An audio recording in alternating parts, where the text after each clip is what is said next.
Hello dear. इस video के अंदर मैं आपको एक्सरसाइज 1.1 के सॉल्यूशंस कराने वाला हूं और आपसे मैं ये कहना चाहूँगा कि इन एक्सरसाइजेस के अंदर जो क्वेश्चंस हैं वो आपने खुद करने हैं। ठीक है, आपने उनका सॉल्यूशन नहीं देखना है। हाँ, अगर किसी क्वेश्चन के अंदर ये हो कि आपको अच्छा सॉल्यूशन ना निकले आपका खुद का, या फिर सॉल्यूशन निकले ही ना, तो उस केस में आप देख सकते हो। ठीक है, तो इनको कंसेप्ट लेक्चर की तरह देखकर अपने टाइम को वेस्ट मत कीजिएगा। PQRS is a rectangle in which side PQ is 24। तो भाई PQRS एक रेक्टेंगल बना लेते हैं, साइड PQ इसके अंदर 24 है। PQRS, QR जो है वो 16 है। T is a point on RS, RS के ऊपर एक पॉइंट है T। उसने कुछ बताया नहीं तो हम कहीं पर भी ले सकते हैं, ये मैंने ले लिया point T। What is the area of triangle PTQ? तो ये बोल रहे हैं कि भाई ट्रायंगल PTQ का एरिया क्या होगा। तो देखो मेरे भाई, ये जो ट्रायंगल PTQ बनी है, ट्रायंगल का एरिया क्या होता है? बिल्कुल सबसे जो सिंपल फॉर्मूला है, that is half into base into height. तो ये जो ट्रायंगल PTQ बनी है, इसका बेस कितना है? इसका बेस दिख रहा है जी 24। तो इसका बेस है 24 और इसकी हाइट कितनी है?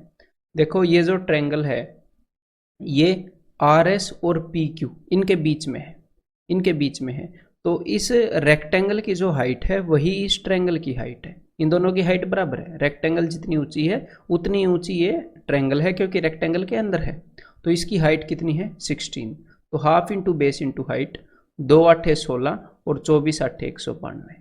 ठीक है, तो answer is option D, 2017 mains का question. Triangle PQR is inscribed in the circle whose radius is 14। तो भाई एक सर्कल है और सर्कल के अंदर एक ट्रायंगल है PQR, और इन्होंने क्या बोला है? PQ इज द डायमीटर, और PQ जो है वो सर्कल का डायमीटर है। ठीक है भाई, तो अगर PQ डायमीटर है तो इससे हमें क्या पता चलता है कि भाई डायमीटर के ऊपर जो ट्रायंगल बनती है PQR, इसका ये वाला एंगल क्या होगा? ये वाला एंगल 90 डिग्री का होगा। ठीक है, ये प्रॉपर्टी मैंने आपको करवाई है। PR इज 10 सेंटीमीटर और ये जो PR है ये 10 सेंटीमीटर है। Then what is the area of the triangle PQR? तो ट्रायंगल PQR का एरिया क्या है? तो इसका रेडियस कितना बताया एग्जामिनर ने? रेडियस बताया 14। तो ये पूरा डायमीटर है, कितना हो जाएगा? 14 दूनी 28। ठीक है, तो ये एक राइट एंगल ट्रायंगल बन गई। राइट एंगल ट्रायंगल में आपको हाइपोटेन्यूज पता है? जी हाँ। और एक और साइड पता है? जी हाँ। तो क्या आप दूसरी साइड निकाल सकते हो? डेफिनेटली। तो अब मैं पाइथागोरस थ्योरम लगा रहा हूँ। हाइपोटेन्यूज का स्क्वायर यानी कि 784 माइनस 10 का स्क्वायर यानी कि 100। तो अंडर रूट 684 हो जाएगी जी तीसरी साइड। और ये मैं तीसरी साइड क्यों निकाल रहा हूँ? बिकॉज राइट एंगल ट्रायंगल के अंदर अगर हमें दोनों परपेंडिकुलर वाली साइड्स पता है तो half into base into height से एरिया निकाल सकते हैं, जो कि एग्जामिनर ने पूछा है। ठीक है, तो इसको एक बार मैं सोल्व कर लेता हूँ भाई। तो इसको हम तोड़ सकते हैं 4 इंटू 171, और 171 क्या होता है? 19 का पाड़ा याद है? 19 निम्न 171। ठीक है, तो अंडर रूट कितना आएगा? अंडर रूट आ जाएगा 4 इंटू 19 इंटू 9। तो भाई हाफ इंटू बेस, बेस मैंने मान लिया 10 इंटू हाइट, हाइट मैंने मान ली ये। तो जब ये चीज़ सोल्व होएगी तो अंडर रूट के बाहर 9 चौके 36, ये दोनों परफेक्ट स्क्वायर है ना, 9 चौके 36, 36 बाहर क्या बन के निकलेगा? 6, और अंदर रह जाएगा जी 19। तो 2 3 6, तो 30 रूट 19 इसका आंसर हो जाएगा। दी sides of A triangle having area this, किसी ट्रायंगल का एरिया ये है, आर इन दिस रेशियो। तो जिस भी ट्रायंगल की साइड 3:4:5 में है वो ट्रायंगल पक्का राइट एंगल ट्रायंगल होगी। ये पाइथागोरियन ट्रिपलेट है ना, इसको देखते ही आपको पता लग जाना चाहिए, स्ट्राइक हो जाना चाहिए कि ये पाइथागोरियन ट्रिपलेट है। तो एक राइट एंगल ट्रायंगल बन गई, 3x 4x 5x। ठीक है, तो इसका एरिया है 776। तो एरिया क्या होता है? Half into base into height, और वो क्या है? 776। तो भाई 2 दूनी 4, 3 दूनी 6, 6 से मैं इसको काट रहा हूँ, 6 कम 6, 6 दूनी 12, 5 बचे, 6 में 54, 3 बचे, 6 6 36, यानी कि x square is equal to 36, x square is equal to 1296, x is equal to 36। ये एक्स स्क्वायर की वैल्यू इतनी है। और मैंने आपको बताया है कि भाई 36 स्क्वायर की वैल्यू आपने याद रखनी है, बताया था ना कि कई बार यूज होता है। देखो यहाँ पर यूज हो रहा है। तो एक्स की वैल्यू 36 आ गई। अब एग्जामिनर ने पूछा क्या, वो देखते हैं। अब उसने पूछा है the perimeter of the triangle is, कि भाई ट्रायंगल का पेरीमीटर क्या है? तो ट्रायंगल का पेरीमीटर क्या होगा? तीनों साइड्स की लेंथ का सम। तो 3 और 5 8, 8 और 4 12, तो पेरीमीटर है 12x, यानी कि 12 इंटू 36। तो इसको मल्टीप्लाई करोगे 12 तिये 60, 12 तिये 36 यानी कि 360, 12 छिके 72, 360 और 72 432 यानी कि option 4। The measures of sides of a right angled triangle are given by consecutive integers. एक राइट एंगल्ड ट्रायंगल है और उसके साइड के जो माप हैं, उसके साइड के जो मेजर्स हैं वो कंसेक्यूटिव इंटीजर्स हैं। कंसेक्यूटिव इंटीजर क्या होते हैं? जैसे 2 3 4 5 6 7 ऐसे लगातार। तो आपको कोई पाइथागोरियन ट्रिपलेट याद है जिसमें कंसेक्यूटिव इंटीजर्स हों, लगातार इंटीजर हों? जी हाँ, याद है, 3 4 5 याद है ना। ये केस याद होने का ये फायदा होगा, आपको एग्जैक्टली वो ट्रायंगल मिल जाएगी। और एग्जामिनर क्या बोल रहा है? एग्जामिनर बोल रहा है कि भाई इस ट्रायंगल का एरिया बताओ जिसकी जो साइड्स है कंसेक्यूटिव इंटीजर्स हैं। दुनिया में कोई और ऐसी ट्रायंगल नहीं है जिसकी साइड कंसेक्यूटिव इंटीजर्स हों और वो राइट एंगल ट्रायंगल हो। पता है, सिर्फ यही एक ट्रिपलेट है। इसका आप एरिया बताओगे half into base into height, यानी कि इसका आंसर हो जाएगा जी ऑप्शन डी। तो एक तो ये तरीका है।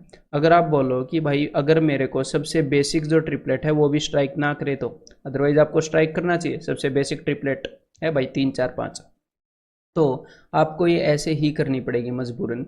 एक साइड को मानेंगे n, एक को मानेंगे n+1 और हाइपोटेन्यूज को मानेंगे n+2, क्योंकि सबसे बड़ी साइड हाइपोटेन्यूज होएगी, कर्ण होएगी।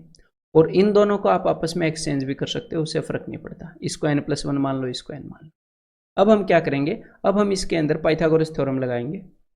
तो n का स्क्वायर प्लस n+1 का square is equal to n+2 का स्क्वायर।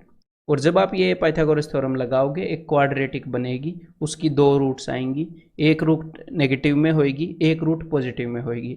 जो रूट पॉजिटिव में होएगी जब हम इनको सोल्व करेंगे वो आएगी जी 3। तो n की वैल्यू 3 आ जाएगी, इसकी वैल्यू 4, इसकी वैल्यू 5, फिर हम निकाल पाएंगे। समझ में आ गई बात? तो क्वाड्रेटिक इक्वेशन सोल्व करनी पड़ेगी इस तरीके के अंदर। In a right angled triangle ABC angle C is 90। तो भाई एक राइट एंगल ट्रायंगल है ABC एंगल C जो है वो 90 है and CD is perpendicular on hypotenuse AB, और CD जो है वो हाइपोटेन्यूज AB पर परपेंडिकुलर है। ठीक है। इफ BC इज 15, अगर BC 15 है और AC जो है वो 20 है, तो ये देखते ही आपको ये पता लग जाना चाहिए कि ये वाली साइड जो है वो 25 है। ये 3 का 5 गुना है, ये 4 का 5 गुना है, तो ये 5 का 5 गुना होगा। 3 4 5 पाइथागोरियन ट्रिपलेट। अब एग्जामिनर ने पूछा कि भाई CD क्या होगी। देखो ये जो हमारे सामने राइट एंगल ट्रायंगल है इसका एरिया क्या होएगा? इसका एरिया होएगा हाफ इंटू, अगर मैं इस साइड को बेस मानूं तो ये हाइट लेना पड़ेगा। ठीक है, अगर मैं इस साइड को बेस मानूं तो हाइट होएगी ये वाली साइड, तो हाफ इंटू 15 इंटू 20। लेकिन इसी ट्रायंगल के एरिए को अगर मैं इसको बेस मानूं AB को, तो इसके ऊपर जो हाइट है वो है CD। तो इसके एरिए को मैं ऐसे भी लिख सकता हूँ हाफ इंटू, ये वाली साइड कितनी है? ये वाली साइड है जी 25, half into base into height जो कि है CD। बस हाफ से हाफ कैंसिल हो जाएगा, 5 तिये 15, 5 चौके 20, तो CD की वैल्यू क्या आ गई? CD की वैल्यू आ गई 12, यानी कि option b. PQR is a right angled triangle in which PQ is equal to QR। ठीक है भाई, जिसके अंदर PQ जो है PQR है इज इक्वल टू QR, एक राइट एंगल ट्रायंगल है। और मैंने आपको क्या बताया था? अगर आइसोस्केलस राइट एंगल ट्रायंगल हो तो ये कौन से वाला केस होता है? ये वाला केस होता है 45 45 90। अगर समकोण त्रिभुज हो और समबाहु हो, वो समबाहु नहीं समद्विबाहु, उसकी 2 बाजुएं बराबर हो, तो पक्का ये वाला केस होएगा। ठीक है। और जब भी ये वाला केस होता है, अगर इनकी साइड्स जो इक्वल साइड्स हैं वो 1 और 1 हैं, तो भाई 90 के सामने वाली साइड है वो इन दोनों की लेंथ का √2 गुना होती है। ठीक है। तो इस केस को याद रखा करो, जहां पर भी ये स्पेशल ट्रायंगल्स आ जाएं अपनी 30 60 90 वाली और ये वाली, तो वहां पर आपको ये चीजें हेल्प करेंगी। तो अब एग्जामिनर ने क्या बोला है? If the hypotenuse of the triangle is 20 centimetre, triangle का हाइपोटेन्यूज यानी कि सबसे लंबी वाली साइड 20 सेंटीमीटर है, तो ये वाली साइड्स कितनी होंगी? तो मैंने बताया अगर ये 1 और 1 है, इसके सामने जितनी भी लेंथ है साइड की उसको √2 से गुना करना पड़ेगा तो वो वाली आएगी, उसको √2 से गुना करेंगे तो वो वाली आएगी। तो इसको √2 से डिवाइड करेंगे 20 को, यानी कि 10 √2, यानी कि ये वाली साइड 10 √2 होगी और ये वाली साइड 10 √2 होगी। तो हमें क्या मिल गया, हमें मिल गया बेस और हमें मिल गई जी हाइट। तो half into base into height इसका एरिया हो जाएगा, half into base into height. तो भाई 2 बार √2 से 1 बार 2 कट जाएगा, √2 इंटू √2 2 बनता है। तो इसका आंसर क्या हो जाएगा, इसका आंसर हो जाएगा जी 100, दैट इज ऑप्शन बी। ठीक है। If the perimeter of A isosceles right angled triangle, तो जैसे पिछले वाला केस था ऐसे ही एक आइसोस्केलस राइट एंगल्ड ट्रायंगल है, यानी कि 90 के पास 90 के बाजू वाली जो साइड है ये दोनों बराबर हैं और इनके 90 के सामने वाली साइड क्या होगी, √2 है। तो इसका पेरीमीटर एग्जामिनर ने आपको ये बताया है। ठीक है, तो देखो जरा, इसका मतलब भाई 2a plus √2a is equal to 4√2 + 4। तो चलो भाई इनमें से कुछ कॉमन लेते हैं। अगर मैं अंदर वाले में से √2 कॉमन, a कॉमन ले लूँ, √2 को छोड़ो, a कॉमन ले लूँ तो यहाँ पर बचेगा 2√2, और यहाँ पर अगर मैं 4 कॉमन ले लूँ तो यहाँ पर बचेगा √2 + 1। तो अब कुछ कैंसिल आउट नहीं हो रहा ना, ये 2√2 है, ये √2 + 1 है, तो इन दोनों को देखकर आपको कुछ स्ट्राइक हो रहा है। अगर यहाँ पर मैं अंदर वाले में से √2 भी कॉमन ले लूँ, यहाँ पर से √2 भी कॉमन ले लूँ, तो देखो a तो मैंने बाहर रखा ही है, एक √2 और कॉमन ले लूँ तो यहाँ पर भी √2 + 1 हो जाएगा। तो समझ में आ गई बात। तो अगर आप ऐसे कॉमन ले लोगे तो ये दोनों साइड से कैंसिल आउट हो जाएंगे और a की वैल्यू आ जाएगी 4/√2 यानी कि 2√2। ठीक है, तो a की वैल्यू आ गई 2√2। अब इसने पूछा क्या एग्जामिनर ने, the length of the hypotenuse is, कि भाई हाइपोटेन्यूज की लेंथ कितनी है। तो हाइपोटेन्यूज की लेंथ है √2 इंटू a, तो a की वैल्यू है 2√2 और हाइपोटेन्यूज की वैल्यू है 2√2 इंटू √2 यानी कि 4। तो यहाँ पर आंसर क्या हो जाएगा, ऑप्शन ए। तो ये तो मैंने आपको कन्वेंशनल तरीका बता दिया, अदरवाइज आप इसको कैसे कर सकते थे, देखो अब जरा, मतलब ऐसे करने की जरूरत नहीं है एक्चुअल में, इतना लंबा कौन करेगा। जैसे ही हमने ये देखा कि ये एक आइसोस्केलस राइट एंगल ट्रायंगल है, आइसोस्केलस राइट एंगल ट्रायंगल है, तो हमें ये पता लग गया कि ये वाली दोनों साइड्स बराबर होंगी और इनका √2 टाइम ये वाली साइड होगी। ठीक है, तो मैंने ऑप्शन देखा कि भाई ये 4 है, जस्ट मैं ऑप्शन चेक कर रहा हूँ, ये 2√2 है, मैं पेरीमीटर चेक कर लूँगा ना। अगर ये 4 है तो ये 2√2 है, ये 2√2 है, √2 से डिवाइड करने पर तो 4 + 4√2 आ गया, 4 + 4√2, तो यही आंसर है। समझ गए, आप ऐसे ऑप्शन चेक कर सकते हो, क्या दिक्कत है। देन ये वाला बताओ अब जरा, the perimeter of 2 squares are 24 centimetre and 32 centimetre. ठीक है भाई, 2 स्क्वायर हैं, इन दोनों स्क्वायर्स के पेरीमीटर क्या हैं, 24 and 32। The perimeter of a third square, एक तीसरे स्क्वायर का पेरीमीटर बताना है, equal in area to the sum of area of these squares. जो ये तीसरा स्क्वायर है ये इन दोनों स्क्वायर के एरिया के सम के इक्वल है, यानी कि इन दोनों का एरिया हमें ऐड करना पड़ेगा, तब जाकर तीसरे स्क्वायर का एरिया आएगा। तो पहले वाले स्क्वायर का पेरीमीटर कितना है, पेरीमीटर है 24, तो साइड कितनी आएगी, तो साइड आएगी 6, 4 × 24, क्योंकि पेरीमीटर क्या होता है 4 इंटू साइड, तो साइड कितनी आ जाएगी पहले वाले स्क्वायर की, 6। अगर साइड 6 आएगी पहले वाले स्क्वायर की तो एरिया कितना हो जाएगा, 36। मैं एरियाज को जोड़ रहा हूँ। और दूसरे वाले स्क्वायर की साइड कितनी आएगी, पेरीमीटर 32 है तो 4 × 8 = 32, तो साइड आ जाएगी जी 8, तो 8 × 8 = 64। तो यानी कि इस वाले स्क्वायर का एरिया कितना हो गया, 100। इन दोनों के सम के बराबर है ना 100। तो अगर किसी स्क्वायर का एरिया 100 है यानी कि उसकी साइड है 10, और एग्जामिनर ने पूछा क्या था, एग्जामिनर ने पूछा इसका एरिया, इसका पेरीमीटर। तो अगर साइड 10 है तो पेरीमीटर क्या होगा, 10 × 4 = 40, यानी कि ऑप्शन बी।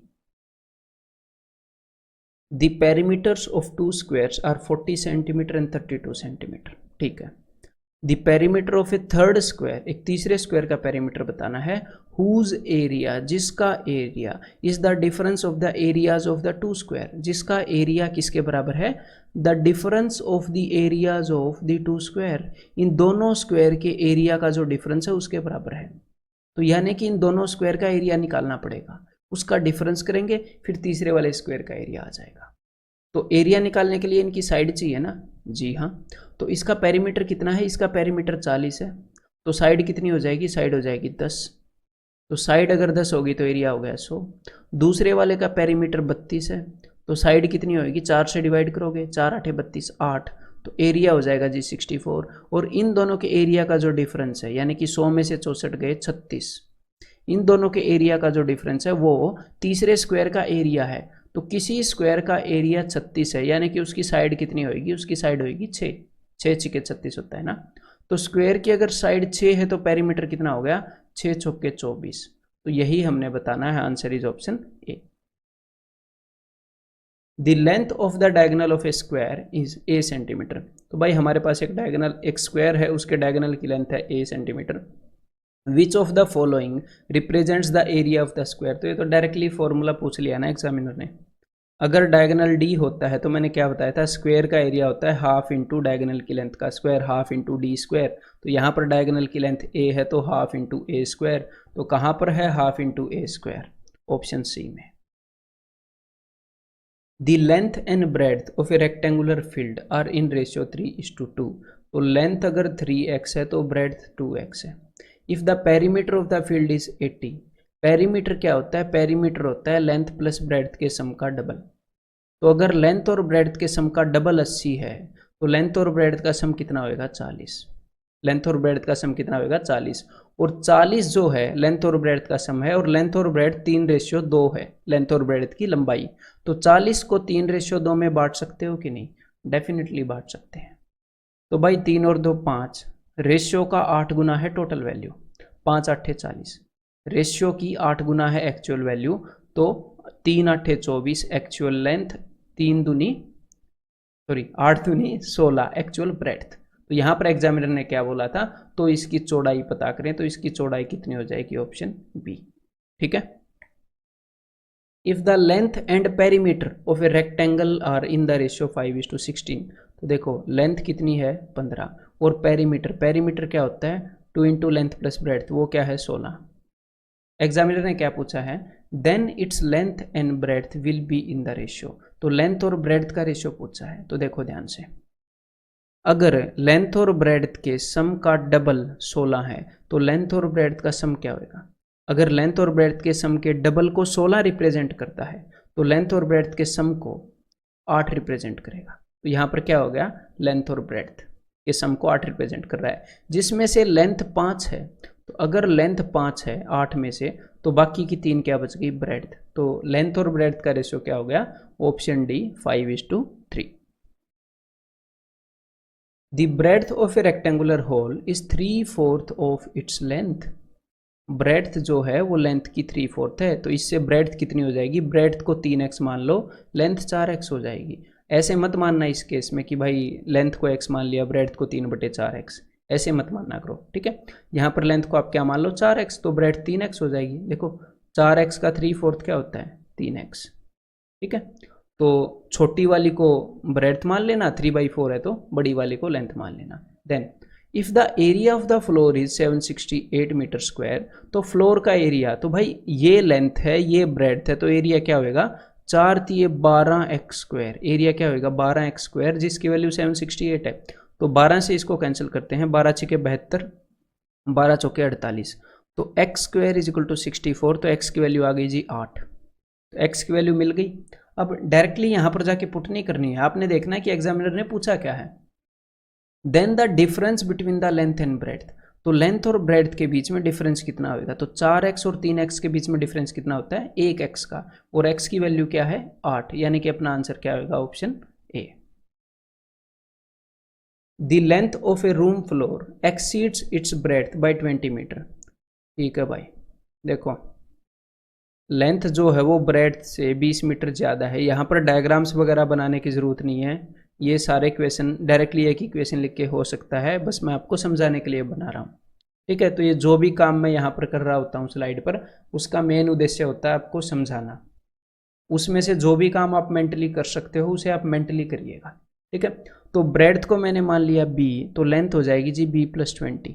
लेंथ जो है वो ब्रेड्थ से 20 मीटर ज़्यादा है। The area of the floor remain same. Floor का जो एरिया है वो सेम रहता है when length is decreased bye 10। जब लेंथ को तो 10 घटा दे, तो यहाँ पर लेंथ कितनी है, लेंथ है b+20, तो लेंथ को 10 घटा दे, तो b+20 में से 10 घटाओगे तो क्या हो जाएगा b+10। b+20 में से 10 घटाओगे तो b+10। तो अगर लेंथ b+10 हो और ब्रेड्थ जो है but the breadth is increase by 5 metre और ब्रेड्थ b+5 हो तो फ्लोर का जो एरिया है वो उतना ही रह जाता है जितना कि पहले था। तो पहले कितना एरिया था उससे भी इक्वेट कर दो। पहले ये लेंथ थी और ये ब्रेड्थ थी, तो चलो भाई पहले एरिया था b इंटू b+20, इससे इक्वेट करेंगे। तो चलो इक्वेट कर रहे हैं, b² + 20b is equal to b² + 15b + 50। तो भाई b² से b² कैंसिल आउट हो गया, इस 15b को उस साइड ले जाओगे तो 5b is equal to 50, b is equal to 10। b की वैल्यू 10 आ गई। अब एग्जामिनर ने क्या पूछा है, एग्जामिनर ने पूछा है the area of the floor, यानी कि लेंथ और ब्रेड्थ निकालनी पड़ेंगी। तो भाई b की जगह मैंने रखा 10 और 10 + 20 यहाँ पर क्या हो जाएगा, यहाँ पर हो जाएगा 30। तो एरिया क्या आ जाएगा, एरिया आ जाएगा 300, 10 × 30। ठीक है, option 3। The number of paving stones, each measuring 2.5 meter and 2 meter, required to pave a rectangular courtyard। तो हमारे पास भाई एक रेक्टेंगुलर कोर्टयार्ड है, इसके ऊपर हमने पेविंग स्टोन्स लगाने हैं। पेविंग स्टोन्स मतलब कि पत्थर लगाने हैं, ऐसे टाइलें लगानी है ऐसे। ठीक है, तो एग्जामिनर बोल रहा है कि भाई कितनी टाइलें चाहिएगी अगर भाई इस पूरे फ्लोर को कवर करना है। तो उसके लिए हम क्या करते हैं, उसके लिए हम ये देखते हैं कि भाई पूरे फ्लोर का एरिया कितना है और एक टाइल का एरिया कितना है, यही देखते हैं कि भाई कितने एरिया को टाइलों से कवर करना है, पूरे फ्लोर का एरिया कितना है और एक टाइल का एरिया कितना है, एक टाइल कितने एरिया को कवर करने में कैपेबल है, सक्षम है। तो देखो पूरे फ्लोर की लेंथ और ब्रेड्थ गिवन है, 30 मीटर लंबा है कोर्टयार्ड और 17.5 मीटर चौड़ा है। तो रेक्टेंगल का एरिया हो गया, इसको सोल्व मत करना, ऐसे ही रखा करो इस टाइप के इक्वेशन में, ऐसे ही ब्रोकन फॉर्म में, क्योंकि हमने कैंसिल ही करना है। और टाइल की लेंथ और ब्रेड्थ हो गई ये, यानी कि 2.5 × 2। तो देखो 25 × 7 = 175, एक के बाद ये जो पॉइंट है एक एक के बाद ये तो कैंसिल आउट हो जाएगा। 2 15 30, तो 15 × 7 = 105, यानी कि कुल मिलाकर 105 टाइलों की जरूरत पड़ेगी। ठीक है भाई। How many square tiles each with side 4 decimetre, ठीक है, will be required to cover the floor of a room. तो हमारे पास एक रूम है, उसका फ्लोर है जो कि 8/6 का है। तो कितनी टाइल्स चाहिए हमें, स्क्वायर टाइल्स चाहिए इस फ्लोर को कवर करने के लिए। तो बेसिक कंसेप्ट तो वही रहेगा कि भाई फ्लोर का जो एरिया है टोटल डिवाइडेड बाई एक टाइल का जो एरिया है वो, कि कितनी चाहिए। लेकिन यहाँ पर एक गड़बड़ है। गड़बड़ क्या है कि जो टाइलों का एरिया है वो तो डेसीमीटर में है और जो फ्लोर का एरिया है वो मीटर में है। सारी यूनिट सेम करनी पड़ेंगी। तो सेम कैसे करोगे, मैंने आपको एक याद करने के लिए चीज़ बताई थी क्या, कि किंग हेनरी, यहाँ पर मैं सिर्फ बोलूँगा और स्टार्टिंग के अक्षर लिख रहा हूँ जो भी बोलूँगा। King Henry died, King Henry मर गया, मदर डिडंट क्राई मच, और मदर ज़्यादा नहीं रोई। ठीक है, King Henry die, mother didn't cry much. तो ये है किलो, ये है हेक्टा, ये है डेका। ठीक है, ये क्या है, ये है डेका, ये है मीटर, डेका मतलब कि डेकामीटर, और ये है डेसीमीटर। ठीक है, डेसीमीटर है, ये है सेंटीमीटर, और ये है जी मिलीमीटर। तो डेसी और डेका में आप कंफ्यूज हो सकते हो। तो जिसके आगे सी है, DC बनता है, वो वाला डेसी है और ये वाला डेकामीटर है। तो अब हमने क्या करना है, देखो अपनी जो टाइल की लेंथ है वो किस चीज़ में गिवन है, वो है जी डेसीमीटर में गिवन। और हम इनको कैसे कन्वर्ट कर सकते हैं वो भी बताऊं। अगर भाई किलोमीटर को हेक्टामीटर में बदलना है तो 10 गुणा कर दो, उस साइड जाओगे तो 10 गुणा करते जाओ, इस तरफ आओगे तो 10 से भाग करते आओ। ठीक है, 10 से भाग करते आओ। अब एग्जामिनर ने हमें ये बताया कि टाइल की जो लंबाई है वो है जी 4 डेसीमीटर और जो फ्लोर की लंबाई है वो है मीटर में। तो आप क्या करो, मीटर में जो भी लंबाई है उसको 10 गुणा करो और डेसीमीटर में बदल लो। ठीक है, तो मीटर में लंबाई है 8, तो 80 डेसीमीटर और 60 डेसीमीटर हो जाएगी। मीटर को अगर 10 से गुणा करेंगे तो डेसीमीटर में कन्वर्ट हो जाएगा। तो फ्लोर की लंबाई और चौड़ाई हो गई 80 × 60 और टाइल की जो साइड है, टाइल की साइड होगी जी 4, तो यानी कि 4 × 4। तो भाई 4 से ये जाएगा 20 पे, 4 से ये जाएगा 15 पे, तो कुल मिलाकर 15 दूनी 30, 300 टाइल हो जाएंगे। ठीक है, the floor of a corridor is 100 metre long. ठीक है भाई, ये एक कॉरिडोर है अपना, इसका जो फ्लोर है वो 100 मीटर तो लंबा है और 3 मीटर चौड़ा है। Cost of covering the floor with A carpet with 50 centimetre width, 50 centimetre wide at the rate of ₹15 पर मीटर। तो यहाँ पर सबसे पहले तो आपको ये समझना पड़ेगा कि ये कारपेट का सीन क्या है। कभी अगर कपड़े खरीदने गए हो तो आपको पता चलेगा। यहाँ पर ये जो कारपेट है ये कितने चौड़ी है। एग्जामिनर ने बोला है कि ये कारपेट जो है ये 50 सेंटीमीटर चौड़ी है, ठीक है, 50 सेंटीमीटर वाइड। तो उसने ये बोला है कि अगर इस फ्लोर को मैं इस कारपेट से कवर करूं तो कितना खर्चा आएगा। अगर 1 मीटर कारपेट 15 रुपए की आती है, 1 मीटर, तो कारपेट ऐसे धागा तो है नहीं 1 मीटर आएगी। कारपेट जो है वो तो एरिया कवर करती है ना। तो इसका मतलब क्या है, देखो कि 50 सेंटीमीटर चौड़ी है कारपेट, और अगर 50 सेंटीमीटर चौड़ी कारपेट की 1 मीटर लंबाई लेनी है, अगर इतनी कारपेट लेनी है तो 15 रुपये, 1 मीटर और लेनी है तो 15 और रुपये, 1 मीटर और लेनी है तो 15 और रुपये। ये सिस्टम है। यानी कि 50 सेंटीमीटर चौड़ी और 1 मीटर लंबी कारपेट ये 15 रुपये में आती है, ठीक है। मतलब कि कारपेट की लेंथ हमें पता नहीं कितनी है, वो हम कैसे देखेंगे। देखो हम इस कारपेट से ये वाला एरिया कवर करने वाले हैं, तो कारपेट का एरिया जो भी, मतलब जितनी भी कारपेट लगेगी कवर करने में, उस कारपेट का एरिया और इस फ्लोर का एरिया सेम होएगा। तो मैंने मान लिया कि कारपेट की जो लेंथ है वो L है, जितनी कारपेट हमें चाहिएगी वो L मीटर है, ठीक है। सबसे पहले इस 50 सेंटीमीटर को आप मीटर में बदलो, यानी कि आधा मीटर, 50 सेंटीमीटर। तो जो कारपेट का एरिया है वो क्या है, लेंथ है L और ब्रेड्थ है हाफ, इज इक्वल टू जो भी फ्लोर का एरिया है वो, तो 100 इंटू 3। तो इस हाफ को उस साइड भेज दोगे इस 2 को, तो यहाँ पर आंसर क्या आ जाएगा, L will be equal to 600, कि हमें 600 मीटर लंबी कारपेट चाहिए, 600 मीटर लंबी। और 1 मीटर लंबी कारपेट के 15 रुपये लग रहे हैं, 1 मीटर लंबी कारपेट के 15 रुपये लग रहे हैं। तो 600 मीटर लंबी कारपेट के कितने रुपए लगेंगे, 15 × 90, टोटल 9000 रुपये लगेंगे। यानी कि आंसर इज ऑप्शन 2, 9000 रुपये के खर्चे में ये काम होगा। What will be the area of 1.5 meter wide garden developed around all the 4 sides of a rectangular field? तो देखो मैंने आपको कुछ बेसिक्स बताए थे कि जब भी किसी फिगर के चारों तरफ गार्डन बने तो क्या होता है, और जब उसके अंदर बने तो क्या होता है, ठीक है। वो चीज़ें आपको याद होनी चाहिए। जब चारों तरफ गार्डन बनता है तो मैंने क्या बताया था, मान लो ये अंदर वाली रेक्टेंगल है, इसके चारों तरफ गार्डन बन रहा है, तो मैंने आपको ये बताया था कि भाई जब भी चारों तरफ गार्डन बने तो इसको हम ऐसे डिवाइड कर सकते हैं कि चारों तरफ ये जो रास्ता आ रहा है इसका कुछ हिस्सा तो इसकी लेंथ ब्रेड्थ, तो 2 लेंथ प्लस ब्रेड्थ क्या होता है, ये पेरीमीटर। तो इसका कुछ हिस्सा तो इसके पेरीमीटर को चारों तरफ आता है और 4 डिब्बे एक्स्ट्रा बच जाते हैं। ये मैंने आपको बताया था, ये आपको याद होना चाहिए कंसेप्ट लेक्चर से, ठीक है। तो चलिए अब इसको सोल्व करने की कोशिश करते हैं। और मैंने आपको क्या बताया था, और मैंने ये बताया था कि आपको पेरीमीटर की लेंथ पता होनी चाहिए फिर इस क्वेश्चन को सोल्व करने के लिए। तो देखते हैं यहाँ पर क्या क्या गिवन है, पेरीमीटर की लेंथ निकालनी पड़ेगी। तो अब उसने ये बताया है कि भाई ये जो रास्ता है ये 1.5 मीटर चौड़ा है, ठीक है। अभी इसकी कोई रिक्वायरमेंट नहीं है। अभी उसने आगे ये बताया कि भाई जो एरिया है इस रेक्टेंगल का, जो एरिया है वो है 300 मीटर, ठीक है, 300 square metre. And breadth equal to 3/4 of the length, और जो ब्रेड्थ है वो लेंथ की 3/4 है। यानी कि अगर लेंथ 4x है तो जो ब्रेड्थ है वो 3x है, और एरिया कितना है, एरिया 300 है। यानी कि length into breadth is equal to 300, area 300 है।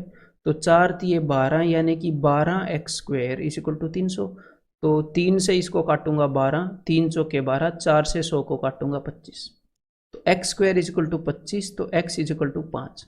तो x की वैल्यू 5 आ गई। और लेंथ और ब्रेड्थ की वैल्यू कितनी थी, ब्रेड्थ की वैल्यू थी 3x, लेंथ की वैल्यू थी 4x, ठीक है। x की वैल्यू आ गई जी 5। अब देखो ध्यान से जरा, लेंथ और ब्रेड्थ की वैल्यू निकालने की जरूरत नहीं है, चलो अदरवाइज आप निकाल भी सकते हो, क्योंकि अल्टीमेटली हमें लेंथ और ब्रेड्थ की वैल्यू नहीं चाहिए, हमें चाहिए जी पेरीमीटर चाहिए। तो पेरीमीटर होएगा तो हम क्या करेंगे, देखो हम जो भी हमने इस रास्ते का एरिया निकालना है, ये पूरा रास्ता तो ऐसे है, जो भी हमने इस रास्ते का एरिया निकालना है वो हम 2 पार्ट्स में निकालते हैं। पहला पार्ट तो ये होता है कि मैं इस हरे हरे पोर्शन का एरिया निकालूंगा, ठीक है। तो ये हरे हरे इस सारे पोर्शन का एरिया निकाल लूंगा। तो हरे हरे सारे पोर्शन का एरिया क्या होएगा, अगर मैं इन चारों रेक्टेंगल्स को मिला दूं तो उसकी लंबाई आएगी पेरीमीटर के बराबर, ठीक है। तो लंबाई तो पेरीमीटर के बराबर होगी, और इसकी चौड़ाई क्या होगी, चौड़ाई तो 1.5 है, ये 1.5 है, ठीक है। प्लस उसके बाद हम ये जो 4 डिब्बे हैं, 4 स्क्वायर हैं, इनका एरिया जोड़ देते हैं। ठीक है, तो चलिए अब करते हैं। तो भाई लेंथ 4x है, ब्रेड्थ 3x है, तो दोनों का सम आ गया जी 7x, तो पेरीमीटर क्या हो जाएगा 14x, दोनों के सम का डबल होता है। अब मैं यहाँ पर x की वैल्यू रख रहा हूँ 5, तो 14 5 70, पहले भी रख सकते थे, कोई ज़्यादा फर्क नहीं पड़ेगा।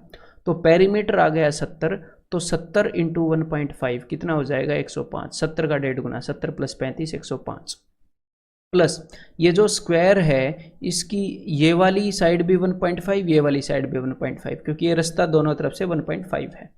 ठीक है, तो एक स्क्वायर का एरिया कितना हो जाएगा 1.5 इंटू 1.5 क्या होता है जी 1.5 इंटू 1.5 वो होता है अपना 2.25, या फिर इसको आप ऐसे लिख लो 1.5 को 3/2, तो 2 दूनी 4, 4 तो 3 3 9, तो इन चारों डिब्बों का एरिया आ गया जी 9। तो कुल मिलाकर जो रास्ता हमें चाहिए था उसका एरिया है ऑप्शन सी 114। और ये काम आप बहुत कम लिख के कर सकते हो। अगर अभी आपने इसको अभी सीखा है तो एक बार अभी अपने मन मन में ऐसे करके देखो, बहुत कम कैलकुलेशन से कर सकते हो। An order was placed for supply of a carpet of breadth 3 metre and length of carpet. तो देखो ब्रेड्थ जो है वो 3 मीटर है और लेंथ कितनी है, the length of the carpet was 1.44 times of the breadth. जो लेंथ है वो ब्रेड्थ की 1.44 गुना है, यानी कि ब्रेड्थ 3 है तो लेंथ इतनी है। लेकिन अभी आपको लेंथ निकालने नहीं बैठ जाना है, इसको सोल्व करने नहीं बैठ जाना है, पहले क्वेश्चन को पढ़ो।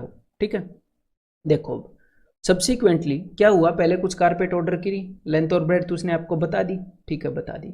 Subsequently the breadth and length were increased by 25 and 40%, 25 और 40% बढ़ा दी। फिर उसके बाद मतलब कि ये बोला कि ऑर्डर में 25% ज़्यादा लंबी और 40% ज़्यादा चौड़ी कारपेट लाओ एट द रेट ऑफ ₹45 पर स्क्वायर मीटर। और 1 स्क्वायर मीटर यानी कि 1 मीटर स्क्वायर के कितने रुपए लग रहे हैं, 45 रुपए लग रहे हैं। What would be the increase in the cost of the carpet. तो कारपेट की जो कॉस्ट है उसमें कितना इंक्रीज हो जाएगा। तो अब ध्यान से देखो मेरी बात, ध्यान से सुनो। पहले कुछ लेंथ और कुछ ब्रेड्थ थी, ठीक है, तो यहाँ पर कुछ खर्चा लग रहा था, चाहे कुछ भी खर्चा लग रहा हो। अगर मैं आपको ये बोलता कि लेंथ को डबल कर दिया गया और ब्रेड्थ को उतना ही रखा गया, मतलब कि ओवरऑल जो एरिया है वो डबल हो जाएगा। अगर लेंथ को डबल कर दिया गया, अगर डबल लंबी कारपेट मंगा ली गई और ब्रेड्थ उतना ही, तो आप क्या बोलोगे कि खर्चा भी डबल हो गया। ठीक है, तो यहाँ पर हमने जो परसेंटेज के अंदर किया था, देखो अगर कारपेट का ओवरऑल एरिया, अगर आपने ओवरऑल डबल एरिया की कारपेट मंगा ली, डबल एरिया की कारपेट, तो आपका खर्चा भी डबल हो जाएगा। तो कुल मिलाकर हमने ये देखना है कि कितना ज़्यादा एरिया की कारपेट मंगाई है।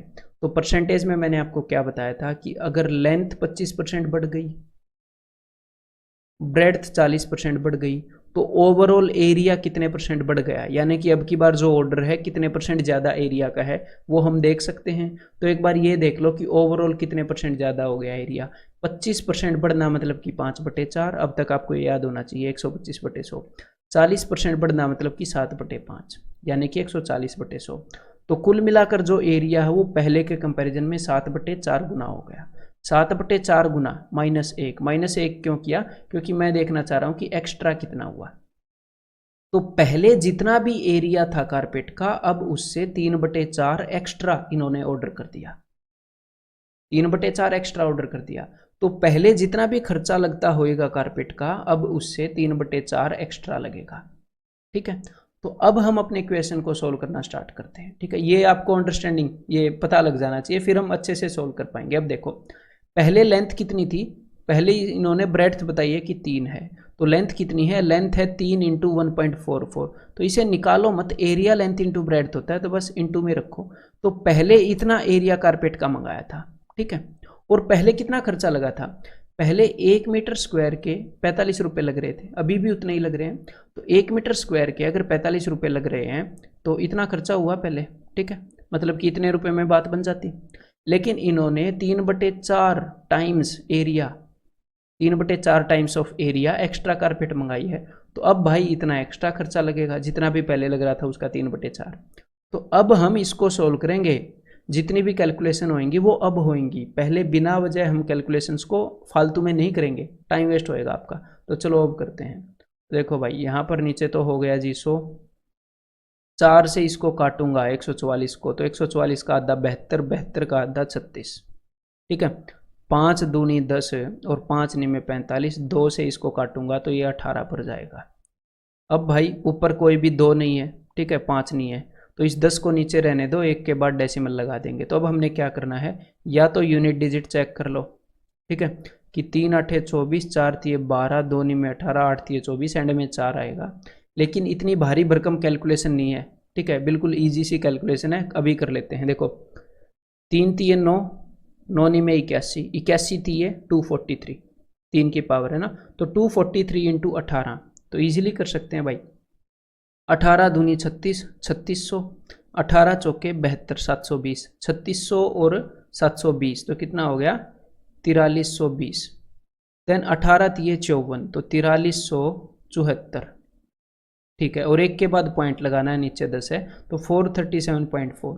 यहाँ पर ये तो मैंने लेफ्ट टू राइट करके दिखाई, अगर राइट टू लेफ्ट भी कर लोगे तो कोई पहाड़ नहीं टूटेगा, इजीली कर लो, कोई दिक्कत नहीं है। तो अगर 1 सेकंड किसी क्वेश्चन में एक्स्ट्रा क्योंकि ये मैं इसलिए बता रहा हूँ कि कभी कभी स्टूडेंट को लगता है कि अब हमें ये मल्टीप्लाई करना पड़ेगा, क्योंकि मार्केट में कुछ लोगों ने ऐसे दिमाग में घुसा दिया कि अब इसे क्यों मल्टीप्लाई करोगे, जादू कर लो कुछ। ऐसा नहीं करना भाई, 5 सेकंड ज़्यादा लग जाएंगी। ठीक है, 3 3 9 में 81, 243, 18 से मल्टीप्लाई करो एंड आपका आंसर आ जाएगा। तो बिना वजह आपने जो काम की कैलकुलेशन है ना, देखो 2 तरह की कैलकुलेशन होती है, एक तो होती है काम की कैलकुलेशन यानी कि लॉजिकल कैलकुलेशन जो करना पड़ेगा, एक होती है इलॉजिकल कैलकुलेशन जो इस क्वेश्चन के अंदर आप करते। अगर आप इस वे से क्वेश्चन को नहीं करते जिस हिसाब से मैंने बताया, इसको और भी तरीके से किया जा सकता है। एक्चुअल लेंथ निकाल सकते हैं, एक्चुअल ब्रेड्थ निकाल सकते हैं, बाद में कितनी लेंथ और ब्रेड्थ होगी वो निकाल सकते हैं। तो वो जो कैलकुलेशन है वो इलॉजिकल, क्योंकि हमने नॉलेज की कमी में वो की है। अदरवाइज यहाँ पर ये जो कैलकुलेशन है ये नॉलेज की कमी में नहीं कर रहे हैं, ये मतलब हमें करनी पड़ेगी अगर एक्चुअल में आंसर चाहिए तो ठीक है भाई। तो यहाँ पर आंसर हो गया ऑप्शन सी। और अब मैं आपको मिलता हूँ कंसेप्ट लेक्चर 4 में।